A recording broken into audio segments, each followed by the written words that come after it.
Aliás, não é uma definição, é uma noção sem conceito claro. Não é que nem, por exemplo, outras discussões que a gente tem em textos canônicos, né? Que para professor é muito fácil recomendar. Então, por exemplo, eu quero um texto, capaz de de aluno de graduação, né? Vai fazer o TCC. Eu preciso do texto sobre indústria cultural. Vai lá na obra de arte, né? Da reprodutibilidade técnica do Benjamin. Eu preciso de um texto sobre o que é cultura. Vai na ideia da cultura do Terry Eagleton. Ou seja, você tem aqueles textinhos que todo professor tem de gaveta. E eu lembro que no trabalho que eu tive orientando dissertação, tese de doutorado, orientei por 8 anos, no programa de pós-graduação em Ciência da Linguagem, eu lembro que toda vez que alguém chegava, me passa um texto sobre o que é cultura pop, e eu não tinha. Né? Pode ser só uma ignorância minha, mas eu nunca achei um texto bom, assim, uma discussão realmente relevante. E isso se dá por um problema de que tem diferentes esferas. Então vamos por partes, vamos lá. O que seria cultura pop? Aí já vem um problema. O termo por si só gera um engano, porque a gente tende a associar a cultura pop com cultura popular. Né? Só que isso não é um sinônimo. É quase a mesma coisa, mas não é a mesma coisa. É quase a mesma coisa em termos de nome, mas não é a mesma coisa. O que seria a cultura pop? Bom, primeiro vamos dar um passo atrás. Né? Tu vai ter diferentes autores que vão pensar de diferentes formas, mas é simplesmente trazer uma espécie de síntese. A tal da cultura popular, em linhas gerais, seria aquela cultura que as próprias comunidades produzem e consomem. O que nasce ali também prolifera ali e ganha dimensão naquele espaço. A tal da cultura popular, portanto, está ligado às classes populares como uma vivência cultural, uma vivência artística cultural. E o que a gente tem no processo da modernidade, a partir da Revolução Industrial, é uma mudança na maneira como as relações entre a cultura da elite e as culturas populares passam a dialogar. Porque, sabe um lugar que é interessante de observar isso? Eu até fiz um vídeo recente sobre isso. É o caso dos contos de fadas. Quando é que começaram os contos de fadas? A gente não tem data. Começou, sei lá, no Paleolítico. Eram vivências orais, não tinha livros, e eram vivências das camadas populares. Porém, vai ser na Era Moderna, vai ser depois do Renascimento, que a gente vai começar a ver intelectuais italianos, depois é o caso dos salões franceses, aí já está falando de século XVIII, que é quando, por parte, principalmente mulheres, mas ligadas à elite, começam a se interessar por esses contos grotescos e bizarros que o povão gostava, Bela Adormecida, Chapeuzinho Vermelho, Cinderela, etc. E aí, a partir do século XIX, com os românticos, os alemães, você vai ter cada vez mais isso sendo associado à literatura infantil, etc. Ou seja, uma vivência que era popular, uma vivência que era do povão, para a gente falar num linguajar mais simples, passa a ser algo interessante às elites e com isso produzem ou reproduzem algo. E com isso nasce uma nova mercadoria, portanto a gente está falando de uma era moderna, isso não tem como se associar com a própria era do capitalismo. Então, para tentar, a partir desse exemplo, tentar explicar, o que a gente chama de cultura pop, portanto, diferentemente da cultura popular, é aquela que as classes populares podem até servir de fonte, mas é, antes de tudo, algo que é produzido, fabricado, isso não tem como separar do contexto industrial, é fabricado por quem, uma típica crítica marxista, por quem detém os meios de produção.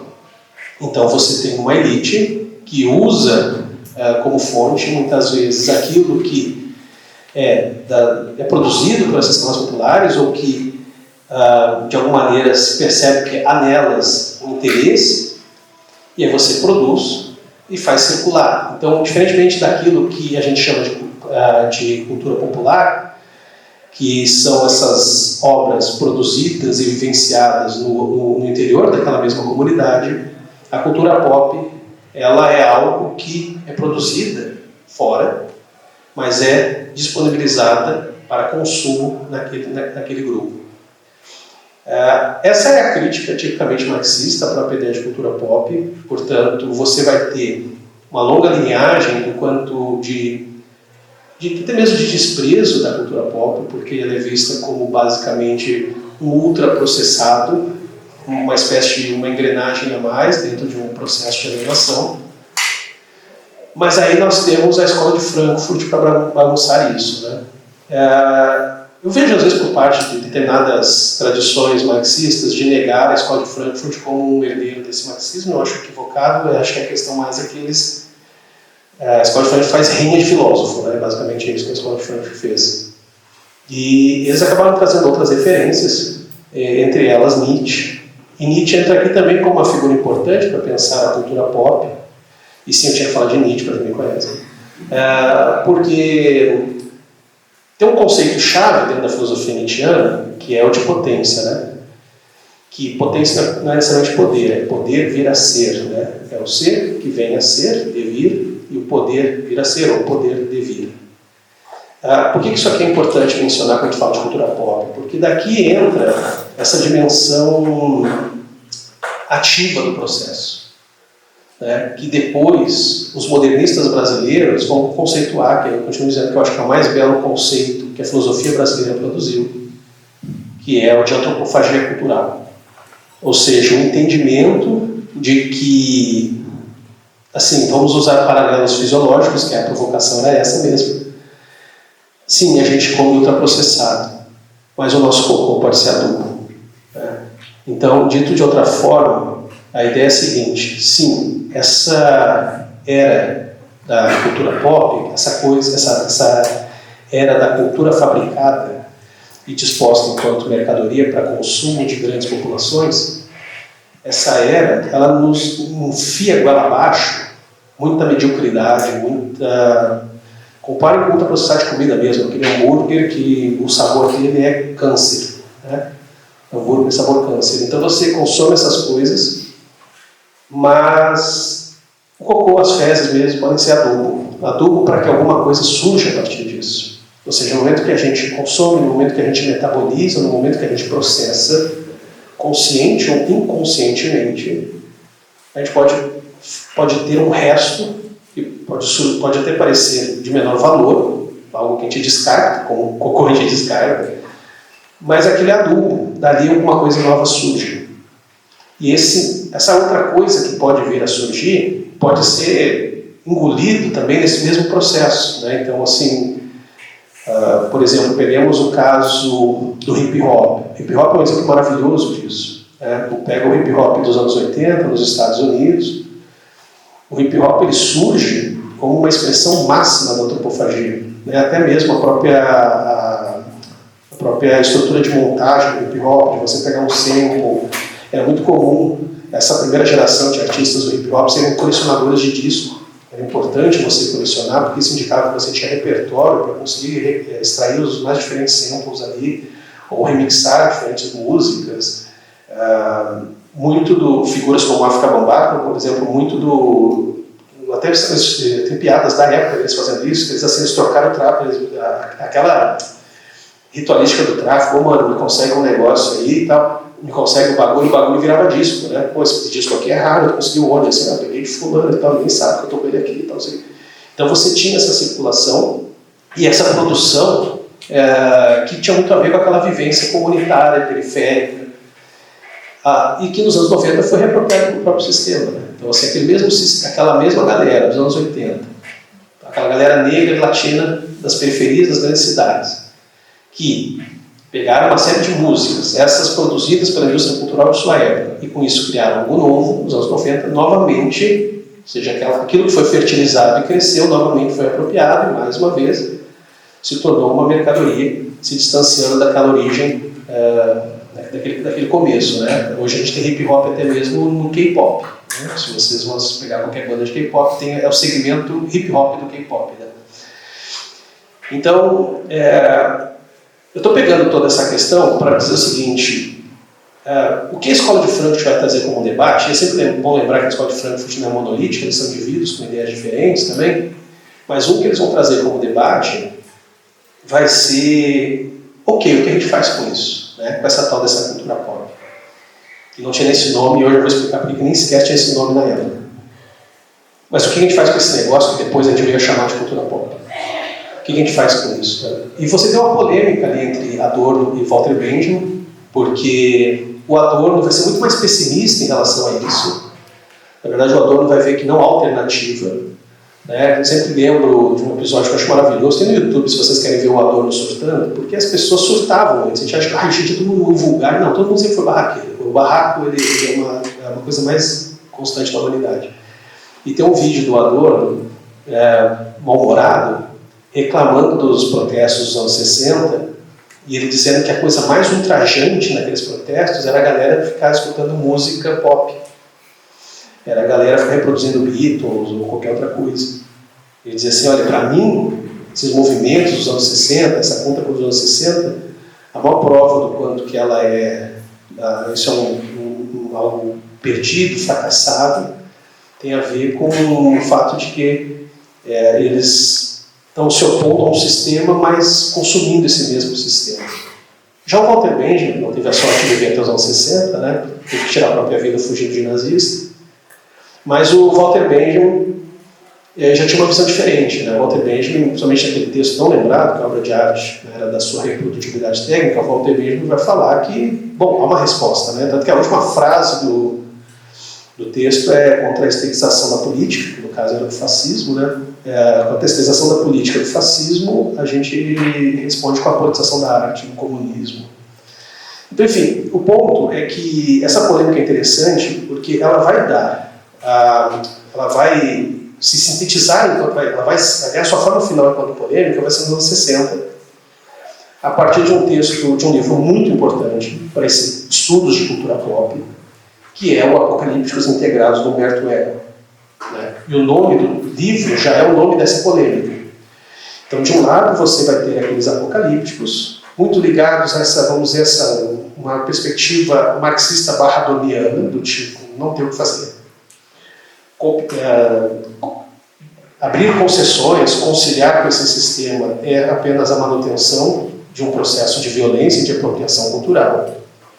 E você vai ter os integrados numa linha nietzschiana/benjaminiana, que vai dizer, ainda há potência. Dá para fazer algo com isso.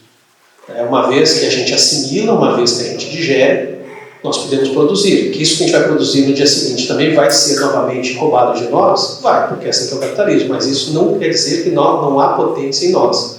Isso não quer dizer que a cultura pop, essa sua história de violência, não quer dizer que ela não seja poderosa. Por isso que aquela frase famosa do Benjamin, também muito repetida, mas é sempre bom lembrar, que todo documento de cultura é um documento de barbárie.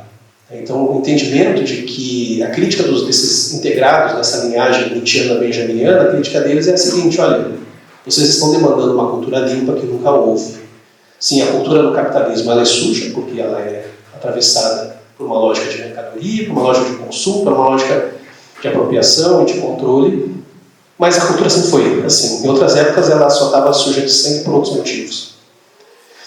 Então, essa discussão dos anos 60 do que o Humberto Eco no livro vai de alguma maneira sintetizar, não por acaso, é num livro que também é muito fundamental para o campo dos estudos de quadrinhos.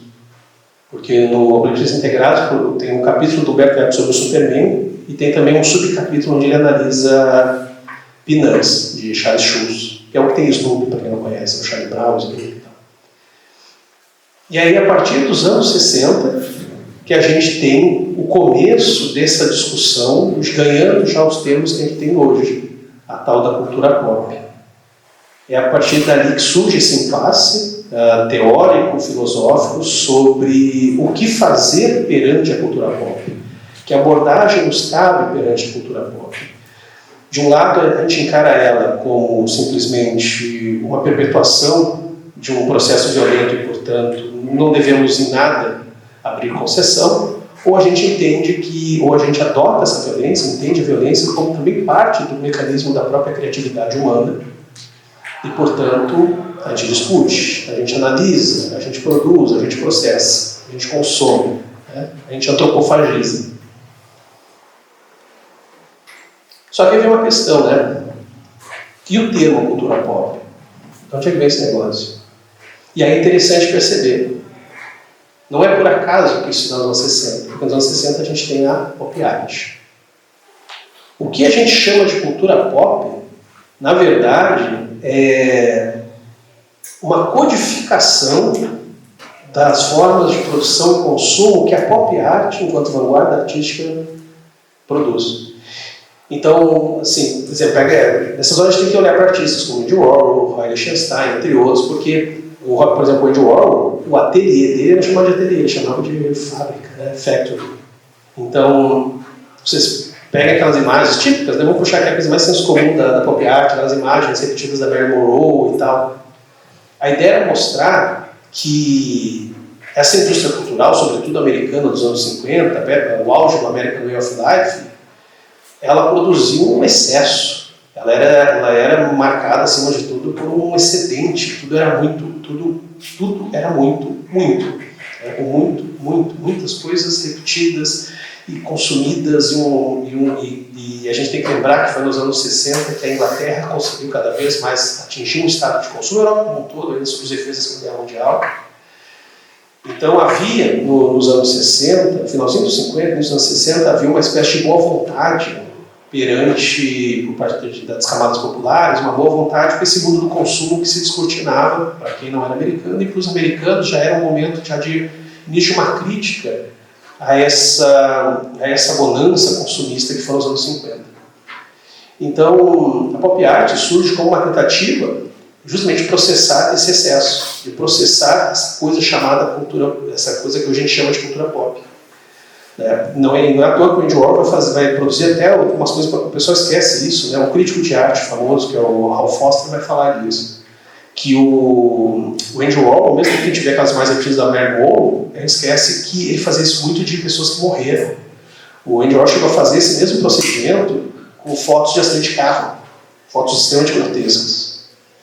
Então a brincadeira era pegar essa produção, esse excedente da cultura, dessa cultura industrializada, feita para ser consumida de massa, e com isso você produzir algo. Produzir algo que tivesse algum tipo tivesse alguma chance de ser crítico, mas é o famoso pode vir a ser como pode não ser, ou seja, pode não vir a ser uma crítica. Então, nesse sentido, a noção de cultura de massa e a noção de cultura pop, portanto, se confundem. Porém, é sempre bom lembrar que aquilo que a gente chama de cultura pop é, antes de tudo, uma forma conceitual de codificar esse tipo de produção e circulação e consumo a partir daquilo que a pop art interpretou. Não é à toa que na pop art você vai ter esses elementos tão constantes de repetição, de reapropriação. O Roy Lichtenstein, por exemplo, até hoje, se ele estivesse vivo, ele não estaria vivo, porque ele teria sido assassinado por algum quadrinista.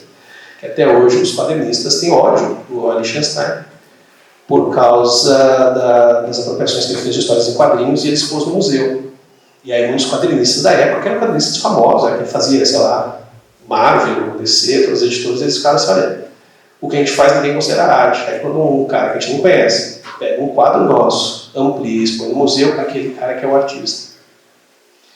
Então, essa noção a noção de apropriação, que a gente às vezes é colocado de uma maneira crítica, a ideia de apropriação cultural, a pop art entende como um gesto mesmo dessa mesma ética. É uma estética que se traduz numa ética. E me parece ir muito mais numa direção, que eu falei aqui, né, tentando estabelecer alguma linhagem teórica, Nietzscheana/benjaminiana, ou seja, dá para fazer alguma coisa com isso, ainda que esse final possa ser trágico, puxando Nietzsche de novo, ou seja, ainda que no final isso que a gente produz volta a alimentar essa mesma engrenagem e as coisas se repetem. Aí uma coisa que é interessante, daqui o horário, aí uma coisa que eu acho que é interessante nesse ponto é a gente entender, então, ok, tá, a gente conseguiu aqui mais ou menos mapear como é que surge esse conceito de cultura pop, a gente conseguiu perceber que ela vive de um impasse, aquele impasse do apocalipse integrado está posto até hoje, não é um impasse resolvido. Então ela vive de um impasse do que fazer com ela e o que ela é. Mas tem um outro detalhe, qual é o seu escopo? Na ausência de um conceito firme, o escopo também escapa. O que é? Quais são os objetos da cultura pop? E é interessante perceber que é de uma arbitrariedade tremenda. Por exemplo, o cinema. Dentro dessa lógica toda que eu falei aqui, que eu fiz todo eu fiz questão de retomar essa questão toda de maneira mais conceitual e também materialista, o cinema como um todo é cultura pop. Mas ele não é codificado como um todo, enquanto cultura pop. O filme do Godard não é visto como cultura pop. Filme do Batman é. Por que o filme do Batman é e o do Godard não é? Porque o do Batman é de um grande estúdio. Então, quando é de um pequeno estúdio, mas ainda assim a gente está falando de uma obra industrial, e a gente também ainda está falando, se não de uma elite econômica, mas a gente está falando de uma elite intelectual também. Enfim, seja como for, a ideia de cultura pop ela tem objetos muito arbitrários. E um deles, que no campo de estudo, é quadrinhos. Os quadrinhos, cabe comentar, ele existe desde o século XIX. Né? Até a gente vai dizer que a Idade Média está forçar a barra. Os quadrinhos eles surgem. Tem muita figura do Rodolphe Topfer, conheci vários quadrinhos, mas é interessante esse percalço todo que eu estou fazendo, porque os quadrinhos é um exemplo maior de uma arte que surge da antropofagia. Porque o que o Rodolphe Topfer fazia no século XIX, que era já histórias em sequência a partir de quadros, embora não tinha balão, né, o texto era embaixo. Aquilo que o Rodolphe Topfer fazia é chamado de topferianas. Ou seja, era uma coisa... não era visto como uma linguagem, e sim como um estilo dele. Aí, como é que a coisa começa a virar história em quadrinho? Quando roubam ele, maravilhosamente, essa é a coisa que acontece. Começa a surgir uma penca de plagiador. E plagiadores que visavam imitar essa estilística do Topfer, procuravam fazer uma topferiana, que não era dele, para circular na imprensa que surgia naquele momento. E aí começa a tradição de ter quadrinhos de jornal. E isso é bom lembrar, porque por mais que o Topfer publicasse em livro, a gente pode dizer que os quadrinhos surgem em livro, mas eu entendo que nenhum pesquisador francês chamado Julien Chou vai dizer. Um dos meus quadrinhos, na verdade, é quando passam a plagiar o Topfer. Ali sim a gente começa a ter essa coisa chamada história em quadrinhos. E ela acontece nos jornais. E no final do século XIX, no século XX, nos jornais americanos, o quadrinho era muito popular. Né? Se a gente fosse pensar a tiragem dos jornais e considerando que o jornal era comprado para a família e a família toda lia, qualquer tirinha tinha mais alcance que qualquer filme. O filme de maior sucesso daquele ano não tinha tanto leitor ou espectador quanto uma tirinha de jornal. Porém, quadrinhos não eram estudados, cinema foram. A gente tem nos anos 20 um pensador meio sozinho, um crítico de arte meio solitário chamado Gilbert Sells, que em 1924, um livro chamado The Seven Lively Arts, vai elogiar pontualmente Chris Cat de George Herman, que se vocês não conhecem eu recomendo muito.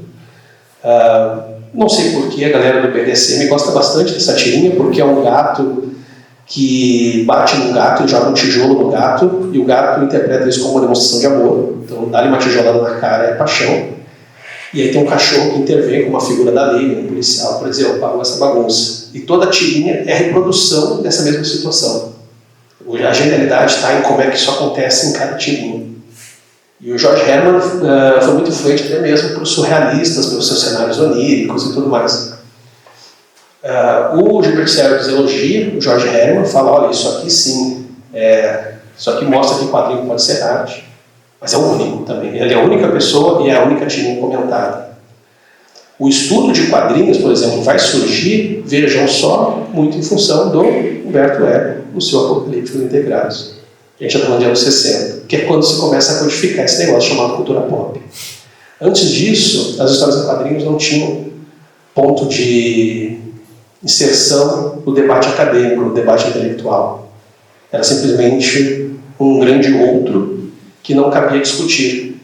Ou porque era simplesmente considerado lixo, ou porque, dada essa indefinição conceitual, essa indefinição até mesmo terminológica, tu não tinha muita base para discussão. Então, assim, eu estou puxando toda essa questão porque a questão, o que me intriga quando eu penso em cultura pop, e hoje eu sinto isso na pele, até mesmo no meu canal no YouTube, porque eu procuro trazer esses quadrinhos e filmes e games e coisa e tal, e eu sempre me interessou em trazer isso a partir de debates filosóficos, sociológicos, etc., antropológicos, e eu noto que até hoje muitas pessoas estranham isso. Uma das respostas mais comuns que eu tenho nos vídeos é: mas cara, por que tu está falando isso? Como é que sim? Tu está vendo Nietzsche no Batman? Que viagem é essa? Minha dissertação de mestrado foi Batman e Nietzsche, só para vocês terem uma noção. E é herança desse processo, né? E aí, aqui que eu chego, eu não vou ficar falando de teoria, tipo, eu não vou aqui me aprofundar em antropologia, porque senão eu vou perder vocês, mas o que me intriga sobre a cultura pop é esse status histórico-cultural de um grande outro. Um grande outro que a gente está o tempo inteiro consumindo. Um grande outro que permeia a nossa vida. Um grande outro que a gente digere e processa. E ao mesmo tempo a gente discute tão pouco. A gente pensa tão pouco. Ele é algo que é nosso e não é ao mesmo tempo. É algo que a gente vivencia, mas também descarta. É tão estimado, porque é o que ajuda a tocar um dia atrás do outro, mas ao mesmo tempo não é subestimado. Isso é uma bobagem. E do ponto de vista acadêmico, segue um limbo, né? Segue um limbo porque por mais que nós tenhamos hoje discussões sobre cultura pop na universidade, eu percebendo. Por mais que a gente hoje tenha discussões intelectuais na universidade em relação à cultura pop, como hoje aqui esse encontro, ainda é algo muito pontual. Então não tem concurso para professores, por exemplo, na área de quadrinhos. E tu tem, às vezes, uma disciplina optativa de um professor que, por hobby, que entrou para fazer concurso por outro motivo, abriu sobre quadrinhos. E eu estou pegando só o caso dos quadrinhos, a gente podia falar aqui de games, a gente podia falar de fenômeno do cosplay. Hoje a questão do cosplay é muito mais estudada pela galera da teologia e da teoria queer do que outros campos que poderiam estudar. Então, assim, o que eu busco pensar aqui da cultura pop, só começo de conversa, porque a ideia é dar prosseguimento aqui por debate, ou mesmo em outros lugares, outros espaços para essa discussão avançar, como lidar com esse outro, né? Entendendo que é um outro, que é o mesmo que se confunde conosco, mas que a gente simplesmente não sabe ainda como processar. Eu acho que é um desafio, enquanto dentro de uma dinâmica cultural e humana, como lidar com isso que a gente chama de cultura pop. Então, assim, basicamente foi meia hora para eu só falar, então não tem problema. Mas é isso. Obrigado, gente.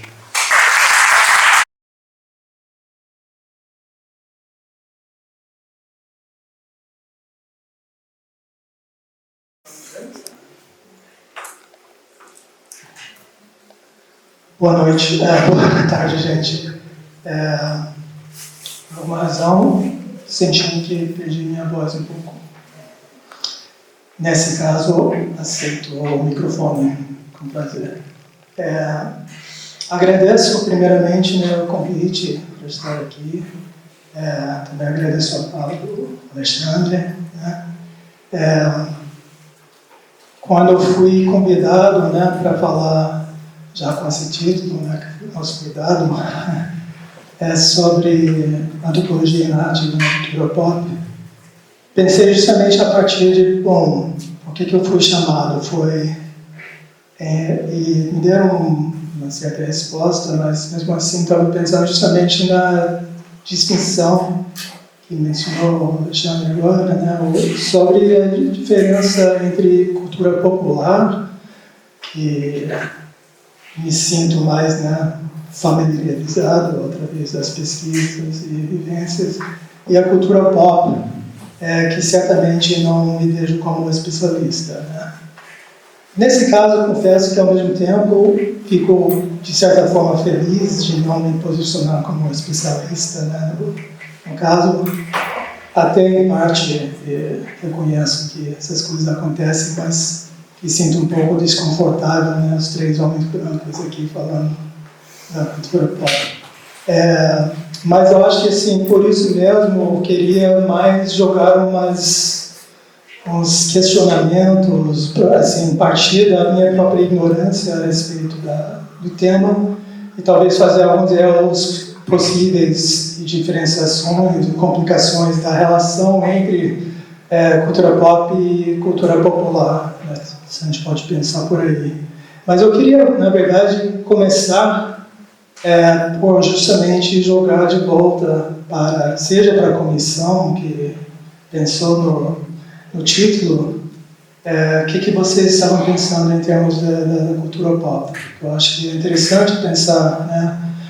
Eu acho que o Alexandre deu uma ótima, né, genealogia da própria cultura pop, mas também é interessante pensar a partir justamente do senso comum que as pessoas levam e do que, no caso, eu acho que há uma grande variação em como que as pessoas entendem o que é pop e não é, né?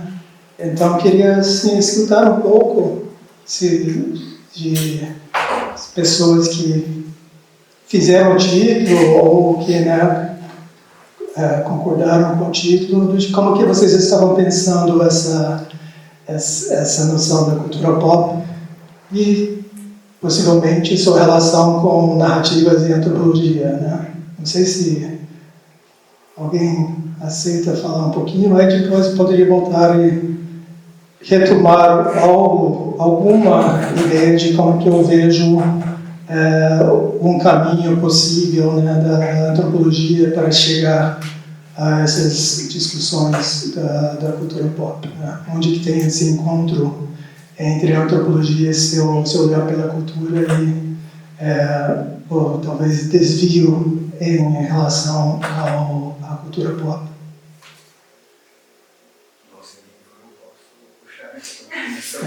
Puxa aí que você é mais perto, passa o microfone depois. Eu acho que eu posso representar a comissão aqui, né? Mas, bom, eu acredito que essa visão que a gente levantou enquanto cultura pop vem muito nessa cultura de mídia e consumo que a gente estabelece enquanto algo hegemônico.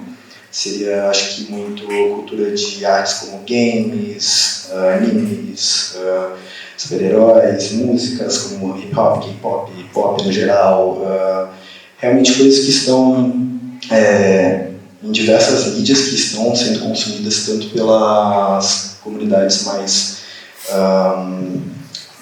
periféricas ou mesmo de elites, enfim. Então acho que é uma cultura que ela tem capilaridade em diversas classes sociais, né? E ela acho que é delimitada acho que principalmente pelas artes, assim. E essa questão da narrativa, acho que quais seriam as narrativas que a gente considera narrativas próprias da cultura pop, assim, eu acho que é muito interessante a gente pensar no que a gente consome. Por exemplo, novela, eu acho que é um bom exemplo, né? As novelas são um ótimo exemplo do que é a cultura pop no Brasil. Eu acho que a Turma da Mônica é um outro exemplo do que é a cultura pop no Brasil. Eu acho que um reality show como o Big Brother pode ser considerado também, mas se você for considerar através do neoliberalismo como que ele está se espalhando aqui no Brasil, a gente consegue considerar os filmes da Marvel, por exemplo, o Batman, por exemplo, os filmes da DC, né, no geral, a própria chegada de produtos de mídia, né, e arte da Ásia, né, como a gente pega de produções da Netflix, ali como o Skip Game, né, que é o Round 6, a gente consegue lidar também com o K-pop, né, o K-pop Demon Hunters, que é o maior sucesso agora atual da Netflix. Eu acho que dá para falar do próprio K-pop enquanto movimento artístico. Eu acho que dá para pensar milhares de opções assim, de animes, de mangás que são exemplos desses produtos de mídia que conseguem criar uma espécie de um consumo de arte quase que hegemônico, eu diria, globalmente falando. Né? É muito comum ver pessoas que têm mesmo no Brasil, terem um conhecimento muito maior de obras da Ásia do que obras que são produzidas aqui no território nacional, assim, e mesmo a estilística, a forma como a estética de um mangá, por exemplo, ou de um anime, soa muito mais natural para eles do que uma forma, uma estética brasileira, assim. Então, eu acho que é interessante a antropologia estudar esse tipo de coisa, porque são culturas diferentes que estão se colocando, estão se consolidando enquanto produtos de mídia exportados, né? Isso muito por uma questão de movimentação da geopolítica mundial, né? A soft power tanto estadunidense quanto soft power da Coreia do Sul, ou mesmo agora da China, né, que vem acontecendo. E a gente vem pegando tudo isso para o Brasil, consumindo, e pelo fato da gente não ter uma indústria nacional que privilegie o consumo, né, do próprio produto nacional, eu acho que é interessante a antropologia abordar esses temas, entender também como isso se constrói, não somente na questão política, mas acho que também na questão estética, porque a gente acaba não construindo uma estética nacional própria, né? A gente tem uma dificuldade até por esse estilo de consumo que o próprio brasileiro tem, de complexo de vira-lata, enfim, a gente tem uma certa dificuldade de aceitar, de assimilar essas obras aqui pra gente. Mas eu acho que seria mais nesse sentido, são mais provocações, a gente queria deixar bem aberto, assim, realmente, o tema, trazer essa ideia de cultura pop para que vocês pudessem trabalhar, e a questão das narrativas também, porque, querendo ou não, a antropologia a gente trabalha muito a questão dos mitos, a questão da arte, a questão da escrita, a questão da formação oral, e como a gente consegue construir as ideias de narrativa para cada cultura, e isso daí se diferencia, né? E como isso vem sendo disseminado a partir dos anos. Acho que é interessante a gente levantar todas essas ideias, assim, e acho que pelo pouco tempo que a gente tem, a gente não vai conseguir chegar muito a uma resposta, mas acho que é interessante trabalhar algum desses tópicos, assim. Alguém mais? E os colegas, se não quer, colegas também. Intervenção. Então, não quebrei a hegemonia da fala da mesa aqui, por enquanto. Vamos lá, um pouquinho. Porque, assim, começa com uma historinha da antropologia, né? Que começa, vamos dizer, na relação da antropologia com a cultura, e como, assim, quem já cursou até a introdução à antropologia já sabe que, como docentes, né, a gente costuma começar por desconstruir a noção da cultura com C maiúsculo, como algo que alguns têm e outros não, né? E aí, né, no lugar dessa noção, começamos por insistir numa noção de cultura como algo inerente ao ser humano, como seres que produzem cultura. Só que, assim, isso também não resolve o problema, de uma vez, porque a própria noção do ser humano desenvolve-se historicamente junto com práticas e pressupostos que insistem em qualificar o que é propriamente ou inteiramente humano, ou plenamente humano, daqueles que ainda não chegaram lá, né?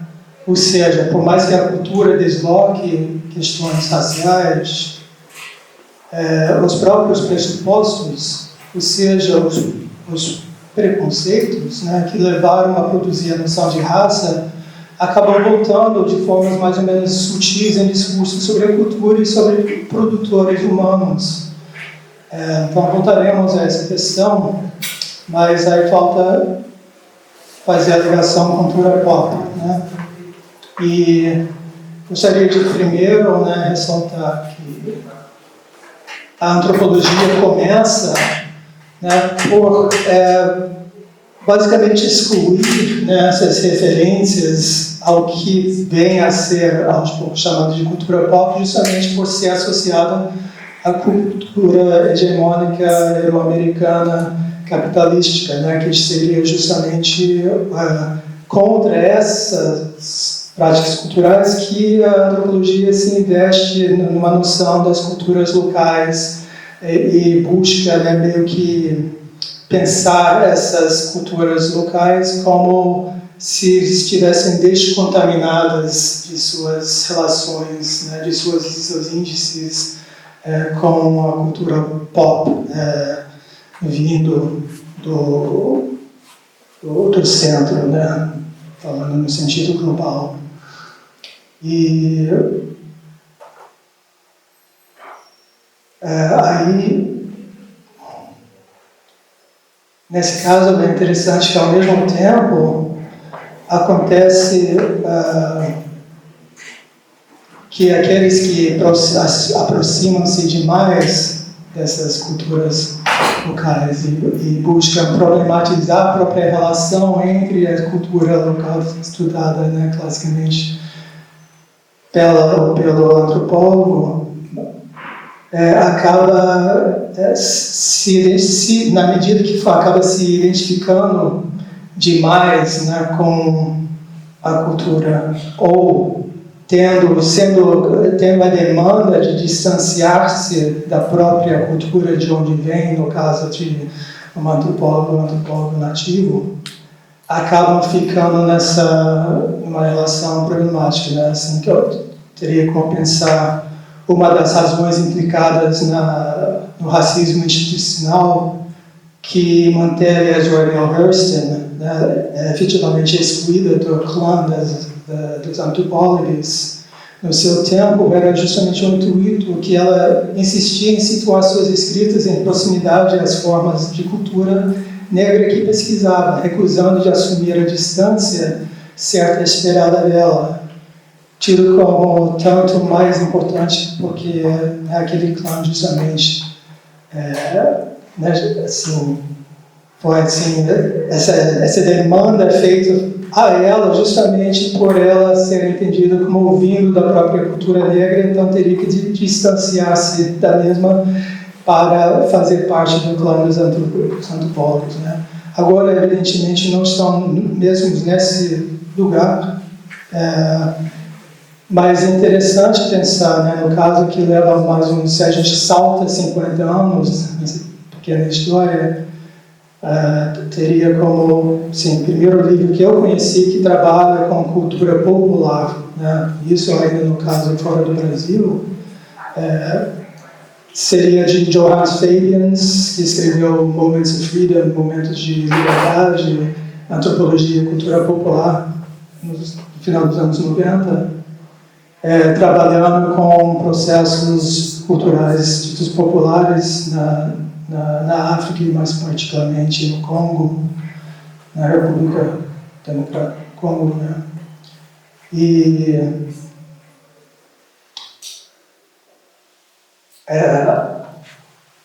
aí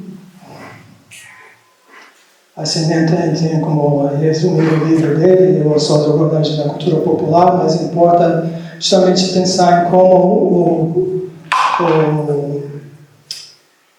desde então, desde então a porta da antropologia vem se abrindo à cultura popular como conceito e prática, que sua abertura para a cultura pop depende em grande parte dos diálogos interdisciplinares com autores associados à crítica cultural, que eu acho que o Alexandre, né, assim, já nos deu uma ótima aula sobre alguns desses autores.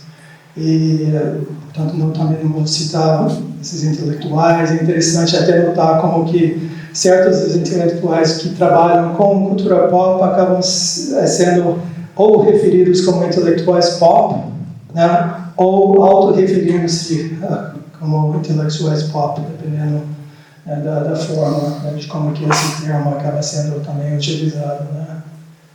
Esse risco de contaminação novamente, né, mas também a potência justamente de assumir, né. Mas uma diferença que emerge em relação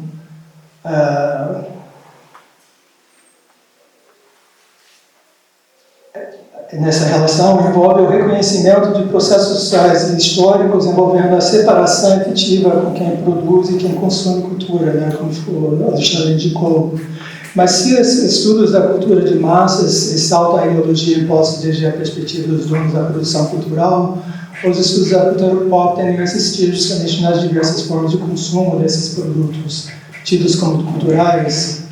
E aqui a antropologia que eu aprendi veio muito inspirado por figuras como Michel de Certeau, por exemplo, que diferencia entre ainda falando da cultura popular, mas que acaba tendo uma ligação com o que podemos chamar de cultura pop, justamente na medida que ele diferencia as táticas dos consumidores, né, ao transgredir no espaço dos produtores, distinguindo-as, né, das estratégias justamente dos produtores. Né, como que encontra-se nesse lugar?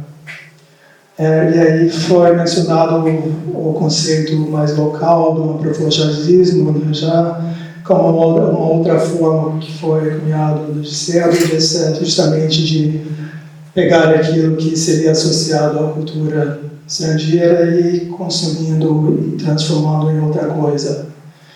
Mas me parece que tem como também pensar a partir de problematizar também a própria diferença entre cultura popular e cultura pop. Por aqui, né? Você pensa no caso do carnaval, por exemplo, e quando acaba que o carnaval de rua vai para, né, o sambódromo Sapucaí no Rio de Janeiro, e tem o sambódromo local aqui de Florianópolis também. Em que medida, né, que teria como pensar? Certamente tem um momento de apropriação implicado, né, nessa mudança, nesse deslocamento de uma prática associada à rua a uma outra forma de encenação da rua, que seria no palco do Sapucaí. Ao mesmo tempo, é interessante como as práticas, né, assim, mesmo se em um certo momento parece que, ou pelo menos parecia para muita gente que, assim, esse carnaval oficial fora da rua, que ainda continua, né, carnaval na rua, acaba sendo desapropriado, vira uma coisa, né, de certa forma, até certo ponto, pelo menos o lugar de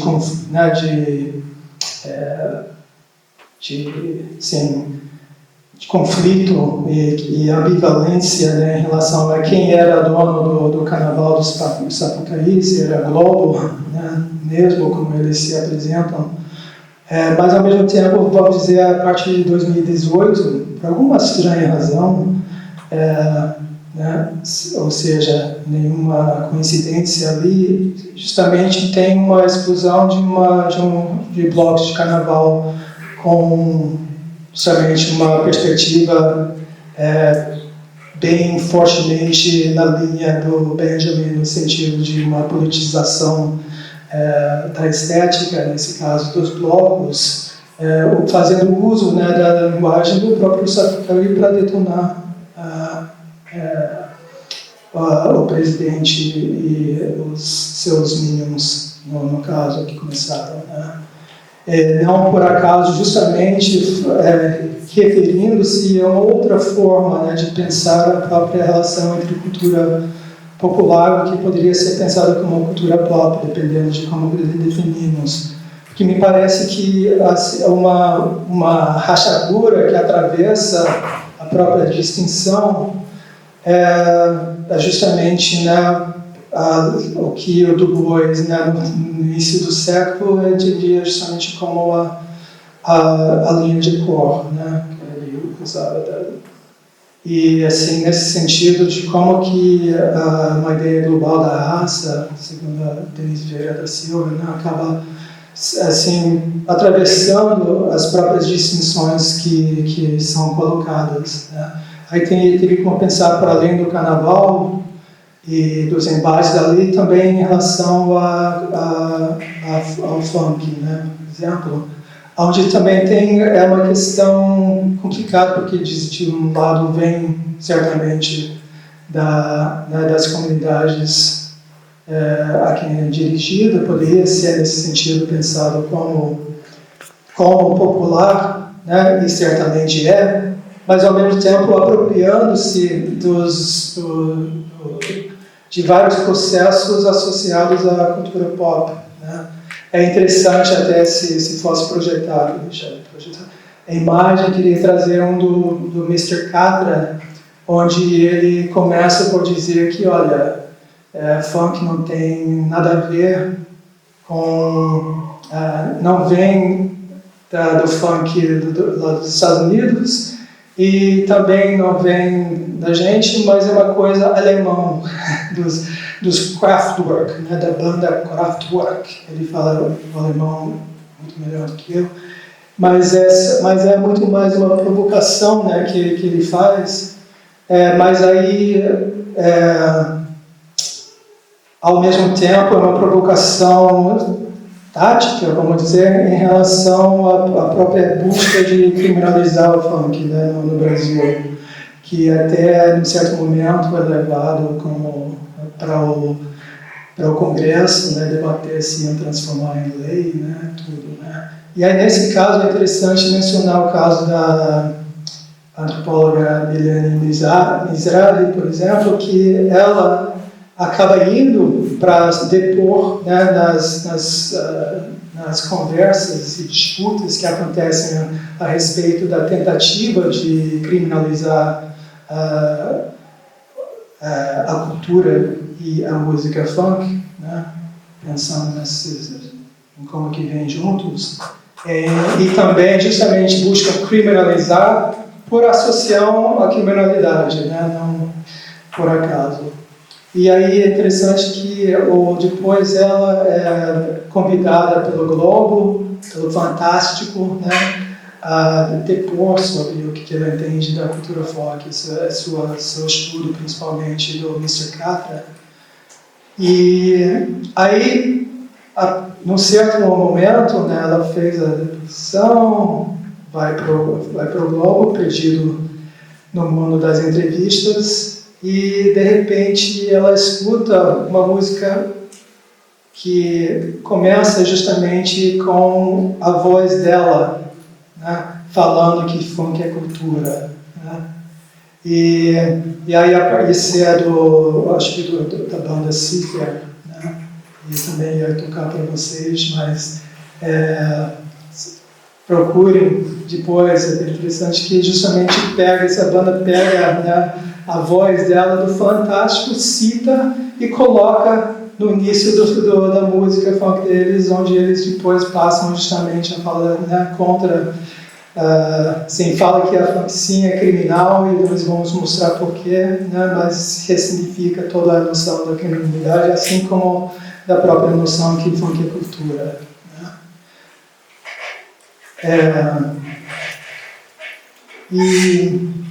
Ou seja, eu acho que tem como pensar em como, né, se eu ia trazer uma questão para a gente debater, seria assim, como que a antropologia, os antropólogos, né, relacionam suas narrativas, né, as narrativas etnográficas, antropológicas, com as narrativas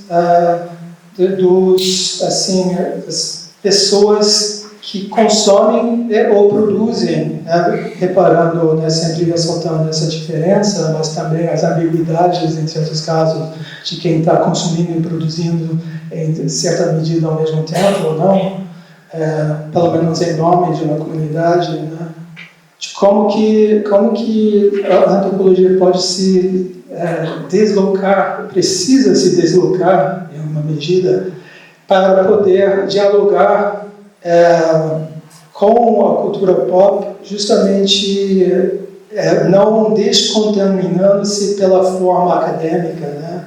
Como fazer uso de provocações, de formas experimentais de escrita, do uso de imagens, etc., para dialogar com a própria estética da cultura pop, e, né, politizando nesse sentido.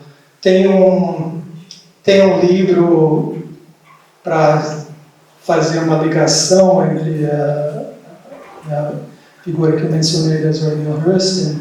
Tem um livro chamado que é Politics of Black Joy, né, a política do prazer negro, Zora Neale Hurston e o neo-abolicionismo, da Lindsay Stewart. E é interessante aqui que ela é principalmente um livro que retoma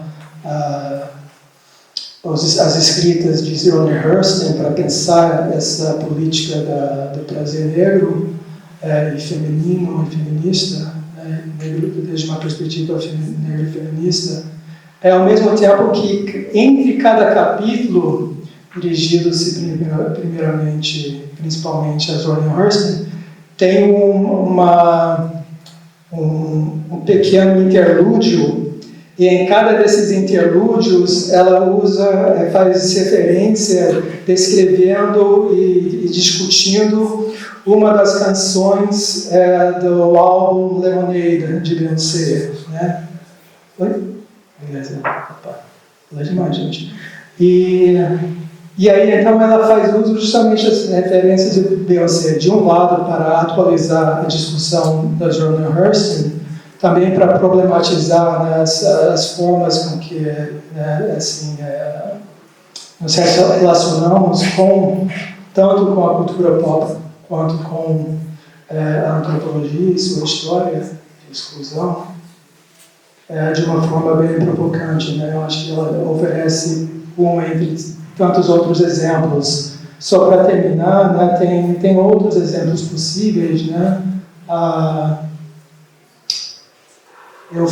O Joe Sacco é um jornalista, não antropólogo, mas ainda fica esperando no momento em que antropólogos acabam fazendo uso justamente do formato de gibi, né, para escrever a etnografia e desenhar a etnografia. Não fazer só uma antropologia do desenho, mas fazer uma antropologia desenhada.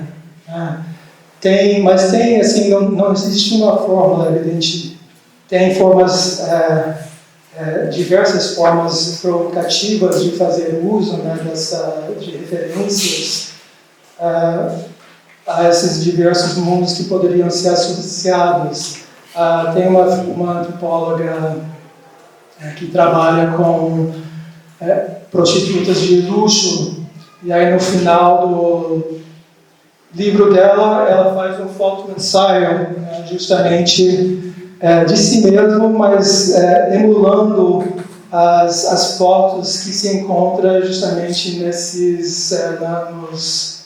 nas autopropagandas, né, das mulheres que se prostituem, né, no nível de prostitutas de luxo. Então, brincando... Eu queria fazer uma pergunta, mas voltada assim, à questão da criação de narrativas e como você pode, através da cultura pop, você criar uma caricatura de uma cultura ou povo, né? A gente vê muito isso, por exemplo, com a demonização dos povos árabes, né? E também dos povos latinos, sendo retratados sempre ou como terroristas ou como bandidos, traficantes, prostitutas, por aí vai, né? E como isso também faz parte também da cultura pop, mas essa ideia, essa ideologia, né, ela vai sendo introjetada nas massas que consomem a cultura pop, porque a cultura pop está em todo canto, e as massas nem percebem que elas acabam introjetando essa ideia, né, de que o árabe ele é um povo selvagem, ou de que nós latinos somos todos, sei lá, fadados ao fracasso civilizacional porque somos inerentemente malvados e bandidos, né? Então, eu penso muito assim sobre como a criação dessas narrativas, essas caricaturas podem ser nocivas. Eu queria saber um pouco sobre a opinião da mesa assim, sobre essa questão. Obrigado. Obrigada. Sobre o que vocês estão falando, não lembro o seu nome. Meu nome é Rafael. Sobre se os acadêmicos eles se sentem envergonhados em falar sobre quadrinhos e coisas assim, mas eu acho, assim, é uma opinião mesmo, uma pergunta, que não é nenhuma questão sobre ser envergonhado, mas sobre não levar a sério mesmo. Eu fazia História da Arte semestre passado, me transferi esse semestre para cá, E eu fiz um trabalho uma vez sobre a turma do Pererê e apresentei na faculdade para falar sobre arte durante a ditadura, né? E a resposta que eu tive, tanto dos professores quanto dos alunos, era de que não é muito de criança isso, não é algo que vale a pena ser debatido.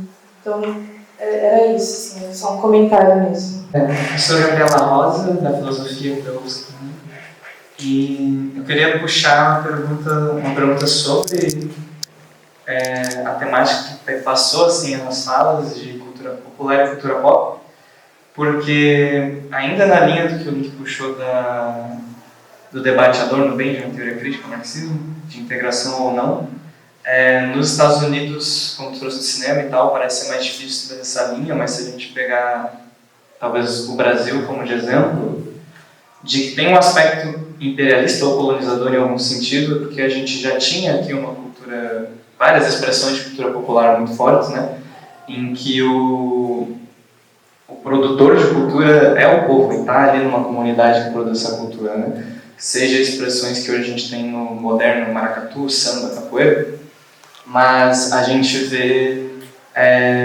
a questão, por exemplo, da radiodifusão do samba carioca ser o único samba que a gente reconhece, né? E fazer com que, por exemplo, as outras expressões de samba, como o samba de roda, que chegou a ser colocado como patrimônio imaterial da Unesco, né? Porque foi uma cultura que foi não se perdendo, mas saindo do imaginário popular mesmo, né? Porque quando a gente pensa samba, a gente pensa o samba do Rio de Janeiro. E linkando com a cultura pop, claro que aqui no Brasil isso tem muito a ver também com o projeto varguista de nacionalismo, né, de uma identidade nacional, mas dentro disso mesmo da política da boa vizinhança, então a gente tem o Walt Disney vindo para cá e fazendo aquilo que a gente vê expressado no Alô Amigos, né, então esse diálogo direto entre cultura pop e cultura popular de uma certa apropriação mesmo, né, tanto que é dito muito que o próprio Zé Carioca é inspirado no Paulo da Portela, né, porque o próprio Walt Disney veio e pisou nos palcos da Portela. E como isso a gente não vê então a cultura pop, ou a indústria cultural aqui, da perspectiva de periferia do capitalismo, como essa tomada no imaginário popular, né? A gente pensa talvez muito mais em Disney e Batman, talvez, ou outras coisas, do que a nossa cultura em que a gente também poderia ser produtora como povo, né? Então, talvez que esse limiar aqui na periferia do capitalismo seja um pouco mais explícita do que nos Estados Unidos, sabe? E pensar que talvez dessa perspectiva da cultura popular, como a gente não consegue ainda não ter essa crítica à indústria cultural e à cultura pop, talvez. Eu queria saber a opinião assim, dos dois.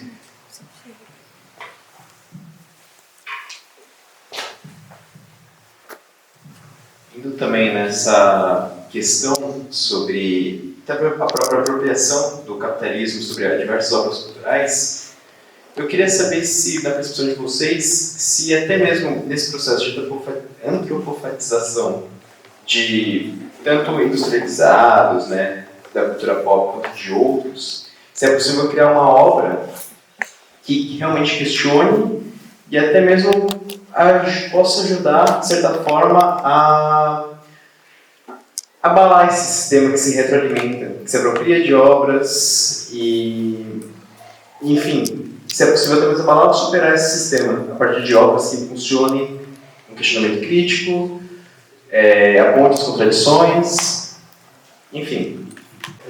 Tentar sintetizar tudo aqui, todas as questões ao mesmo tempo, mas vou começar daqui para frente em relação ao que tu falou, que aqui seria mais fácil, eu acho que depende do campo. Por exemplo, quadrinhos, mesmo quadrinho brasileiro independente, é colocado no balaio cultural. Entende? Então, assim, quando a gente pensa sobre esse termo cultura pop, preciso entender que ele por isso que eu fiz questão de mostrar, ele é extremamente frágil enquanto conceito, até mesmo para produzir escopo. Então, falou assim, vamos tentar então, estabelecer esse recorte entre aquilo que é hegemônico e que vem meio de cima para baixo, vamos dizer assim, então, mas vamos atravessar a rua, ou seja, vai para outra forma de arte e já não funciona mais assim. No cinema, historicamente, tem se feito assim, mas nos quadrinhos já não se faz. Entende? Eu noto que no mundo dos games tem se tentado articular isso, eu fico na categoria game indie, né? Tem se tentado fazer isso, que é uma categoria muito frágil, porque pode ter um game indie milionário, pode ter um game feito dentro de estúdio, que é de baixo orçamento, coisa que seja. Isso é sempre muito relativo. Os quadrinhos também se tenta, às vezes, na ideia de independente, porque independente também é uma categoria muito vaga. Então, enfim, por isso que eu acho que essa tentativa de tentar definir a partir daí, eu acho que também vai dar ruim. Eu só acho assim, não tem como ir por aí. Sobre o Tererê que falou, é uma coisa engraçada, é o seguinte, não é por acaso que tu só conseguiu falar disso e não falar da ditadura, que é o tempo inteiro é isso, né? O Turma do Pereira do Ziraldo é um quadrinho extremamente inventivo. O Lemos do Ziraldo era design. É surreal a potência, mas o Pereira dos inícios dos anos 60, porque teve outros Pereiras depois. O Pereira dos anos 60 é uma das coisas mais inventivas já feitas em quadrinhos para além do Brasil. Muito pouco estudada. Quando é estudada, é porque deixou de ser publicado, porque teve um golpe militar, que inclusive o próprio Ziraldo algumas vezes negou que foi isso. Né? Eu não sei o que pesquisou, mas eu sei que o Ziraldo nunca foi uma pessoa muito confiável para fazer entrevista, porque ele conta a mesma história de outro jeito toda vez que pergunta para ele. Né? Então, provavelmente o Pereira já era para encerrar e tal, e aí quando teve o golpe militar, parece que aí sim que esse golpe bateu. Mas eu quero dizer assim, ó, tem que trazer a ditadura, sabe? Assim, a gente vai ter que falar da ditadura, vamos falar de algo importante para poder falar dessa merdinha aqui, vamos, então tá, pronto. Né? Sendo que por que a gente não fala do Turma do Pereira enquanto um quadrinho bom, enquanto que é algo estatisticamente relevante, enquanto uma produção brasileira, que foi muito rico, foi o primeiro quadrinho infantil colorido do Brasil. Não, tem que trazer um troço sério junto da tal da ditadura, vamos falar agora de coisa séria. Então, assim, eu acho que isso é um sintoma de uma certa, que aí também bate no ponto colega, por que tem essa vergonha? Porque ela é uma construção histórica, né? A gente fica nesse impasse, como eu pude mostrar, porque é uma coisa assim, né? A gente querendo ou não, a gente acaba fazendo uma redução moral muito pobre, né? É uma coisa malvada, porque vem do norte global, geralmente, agora está vindo muito da Ásia, mas enfim, é uma coisa que vem de fora para dentro, ou que vem de cima para baixo, no caso das elites que produzem, enquanto que só sobe para nós consumir, etc. Então, às vezes, a gente vai para um viés, vai carregando uma crítica materialista, reduzindo ela, às vezes, para um viés moral, mas, ao mesmo tempo, também vem aquela coisa, que também pode ser igualmente envenenante, que é dizer assim, mas é tão legal, né? Tão legal, o som é legal, então, vai falar mal dos meus gibizinhos, vai falar mal dos meus heróizinhos, vai falar mal dos meus animes. Por que esse debate não acontece? Porque a gente não conseguiu encontrar um termo ainda para acontecer, mas eu vejo que a academia também não tem boa vontade para encontrar esse debate. Assim, então, onde eu vejo, não existe por parte, isso tem eu falei aqui da questão de concurso, mas isso é fundamental. Se você não coloca pesquisadores desse campo, esses pesquisadores desse campo eles não têm porta de entrada na universidade. Eles não têm porta de entrada. Então, os pesquisadores desse campo são pesquisadores que são muito dispersos, muitos, inclusive, abandonam as pesquisas, às vezes até por uma questão financeira. Sei lá, eu falo com um amigo meu lá de Brasília, que é um grande pesquisador de quadrinhos, que abandonou a pesquisa de quadrinhos porque ele está tentando um concurso para professor, e ele foi para o cinema, foi fazer o que todo mundo faz, que é abandonar a pesquisa de quadrinhos para poder pesquisar outra coisa, que daí vai ter concurso. Então, isso parece ser uma coisa menor, mas isso é fundamental para a gente poder produzir esse campo. Né? Não é à toa que em vários lugares do mundo, falando especificamente dos quadrinhos, ele foi adotado pelas áreas mais aleatórias. Então, por exemplo, quem estuda quadrinhos na Argentina é o pessoal da sociologia. No Brasil foi a galera da comunicação, no começo. Depois o pessoal das letras dos anos 90, quando foi falando das gráficas novas, o pessoal das letras adota. Hoje tem o pessoal da galera da história que está estudando. Nos Estados Unidos foi a galera da Popular Studies. Na França foi o pessoal da semiótica, foi o pessoal da psicanálise. Então, assim, tu teve diferentes lugares que abrigaram, mas a constituição de um campo que fosse estudar ou quadrinhos, ou mesmo essa coisa ainda maior, chamada cultura pop, não se formou, não tem a construção desse campo. Então, você tem a dificuldade de organizar esses estudos e você tem, sim, ainda esse impasse teórico, que muitas vezes se torna um impasse moral, de que isso aqui é relevante ou não é, isso aqui é bom ou não é, isso aqui é sério ou não é. Vale a pena a gente ficar discutindo isso ou não, né? Sim, aí eu concordo com uma dimensão muito pessoal, para mim, sempre foi politicamente, né, na universidade, o que eu sempre procurei fazer foi peitar isso, assim, tipo, por isso que eu fiz a minha seleção universitária em Batman, o que tu quer falar Batman? Mas Batman, vai ser Batman. Meus colegas estão falando de Machado de Assis, não sei o que do Batman. Vai ser analisar o Batman. Porque eu quero falar do Batman, por que não? Então, acho que às vezes também cabe um gesto político. E hoje eu vejo, assim, de maneira dispersa, mas eu vejo que estudantes esses gestos políticos não. Eu estudar que eles vão trabalhar com os materiais. E sobre uma colega ali falando de estereótipo, cadê tu, Catarina? Então, eu não sei, eu tenho uma opinião meio polêmica sobre isso, mas vamos lá. Eu acho que não tem como escapar, tá entendendo? Você quer ver um exemplo como não tem como escapar? Afrofuturismo. A gente tende, assim, às vezes, a levar para uma questão muito bacana, né? Pô, futurismo, né? Questão ligada ao movimento negro, sobre toda aquela construção de um futuro onde aquela identidade negra que foi negada pela escravidão se reencontra a partir desse lugar imaginário. Só que os africanos odeiam o afrofuturismo. Entendeu? Tu vai conversar com intelectuais africanos falando, cara, vocês estão idealizando a gente. Entendendo? Não existe África perdida, a gente está aqui, tá ligado? Assim, tipo, vocês estão falando de uma África perdida. Vocês, do continente americano, afrofuturistas do continente americano, vocês estão falando de uma África perdida, que ela não está perdida, ela sempre teve aqui. Inclusive, uma vez eu vi um intelectual africano futurista, que eles procuram, inclusive, usar um termo para se distinguir, lá eles falam de africano futurismo, não de afrofuturismo. E uma vez eu vi um intelectual africano futurista usando uma frase bem perversa, ele falou assim, olha, eu não tenho culpa que vocês foram escravizados, mas a gente não foi. Então a vida continuou aqui. Eu quero dizer o seguinte, eu acho que não tem escapatória, tá entendendo? Mesmo, por exemplo, para pegar o futurismo, que é a coisa mais cheia de boas intenções do mundo, ainda assim, ainda é um estereótipo. Então eu acho que a questão não é a gente ir para uma espécie de vigilância moral, ou seja, de caça dos estereótipos. Eu acho que isso não tem como evitar. Sempre a gente vai acabar produzindo... A gente não é um lugar de vilanizar caricaturas. Caricaturas é uma expressão artística, uma maneira que a gente lidar com o mundo. Eu acho que a questão que se resolve é multiplicar os produtores. Entendeu? Quando você multiplica os produtores, aí você resolve. Né? Então, assim, não se trata de policiar como é que certas representações estão sendo feitas, mas eu acho que é mais de multiplicar, ou seja, do ponto de vista assim, fisiológico, eu diria, não é produzir anticorpos para evitar que certas imagens circulem, e sim apostar na pandemia. Ou seja, vamos botar mais vírus circulando, vamos botar mais bactérias circulando, ou seja, vamos colocar mais pessoas entrando. Por exemplo, a gente tem um exemplo histórico agora recente, que é o seguinte: muitos dos estereótipos asiáticos estão caindo por terra simplesmente pelo fato de que a gente está dando mais mangá, a gente está dando mais anime. Né? Como a gente está tendo muito mais contato com produções do Japão, da Coreia, da China, agora da Tailândia, a Tailândia está sendo um polo de produção LGBT asiática, como a gente está tendo muito mais esse tipo de produção, muitos dos estereótipos sobre japoneses, chineses, argentinos estão se perdendo, não estão se perdendo por um gesto político muito consciente, né? Assim, não vou mais estereotipar pessoas asiáticas, isso é errado, não, simplesmente a gente não faz mais, porque a gente tem uma exposição tão grande, há tantas formas possíveis de ser e pensar, que a gente até chega a ser estranho. Ou seja, por exemplo, uma pessoa de 15, 20 anos, se ela pegar esses estereótipos de japoneses da Segunda Guerra Mundial, ela vai estar capaz de nem reconhecer como um estereótipo de japonês. Isso é tão japonês? Isso é japonês? Não vai nem reconhecer. Justamente pela exposição que teve. Então, daí que vem uma questão, né, que a gente vai falar aqui, mas o Monet já postado numa indústria cultural brasileira, etc., porque eu acho que não tem outra via. Entende? É isso. Obrigado pelas questões também. Deixa eu ver. Eu acho que na antropologia está um pouco diferente, no sentido de que tem uma certa abertura que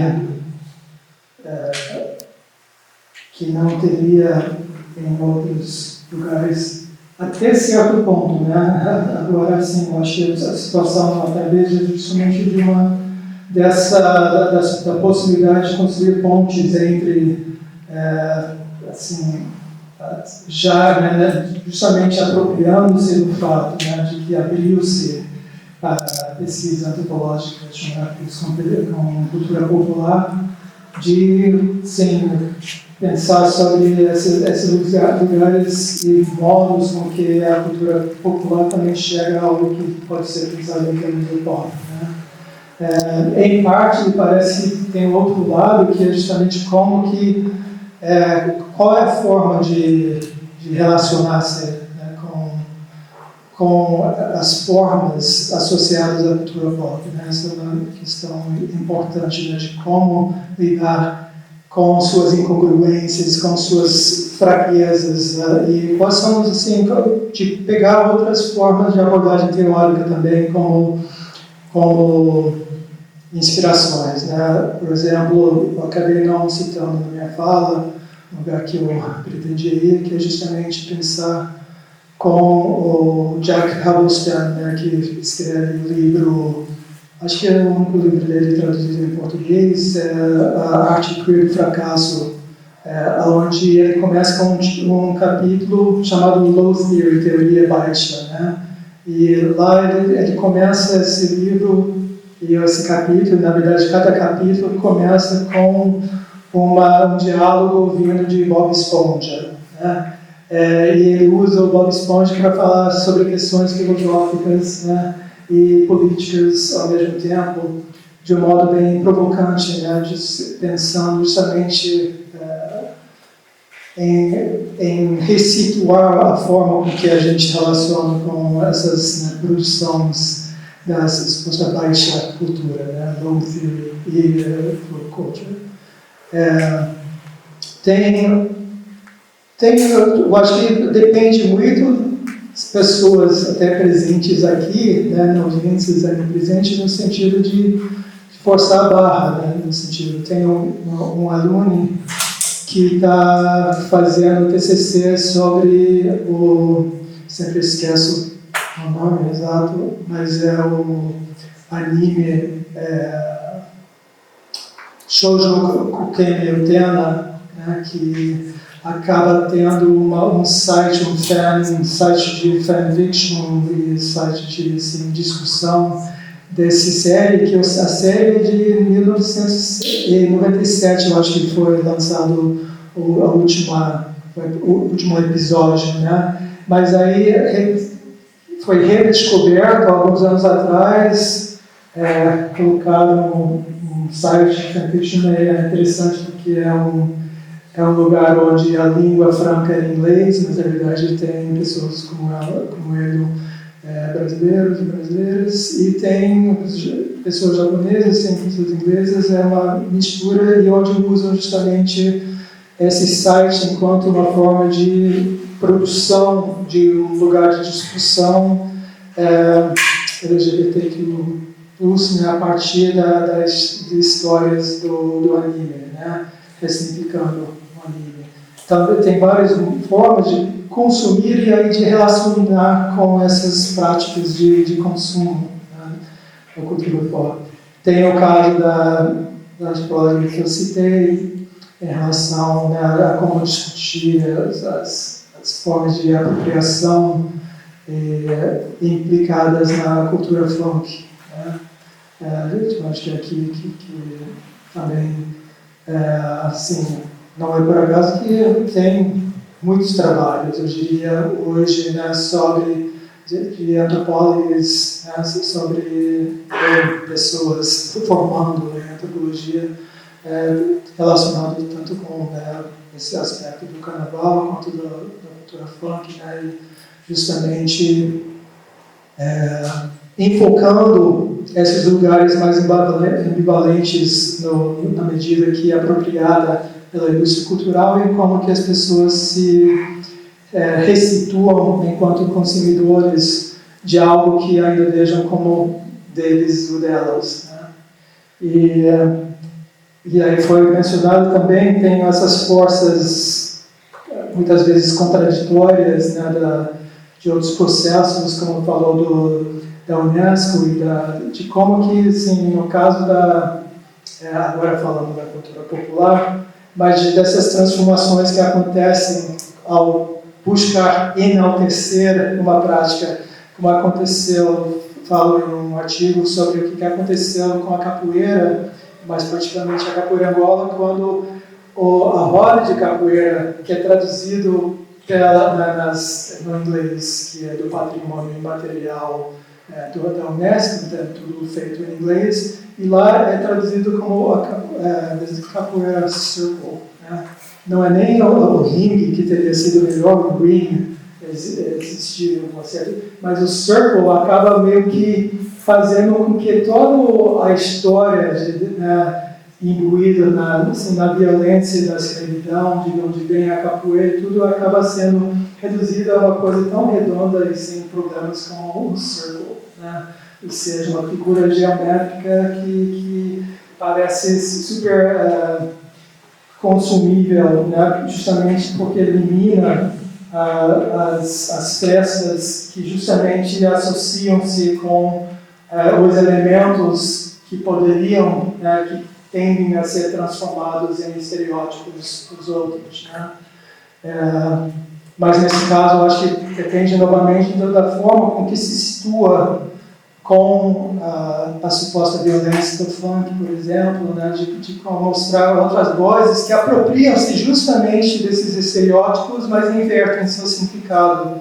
E falta às antropólogas e aos antropólogos seguir o caminho da criatividade, né, que é mostrada por essas críticas ditas nativas, né?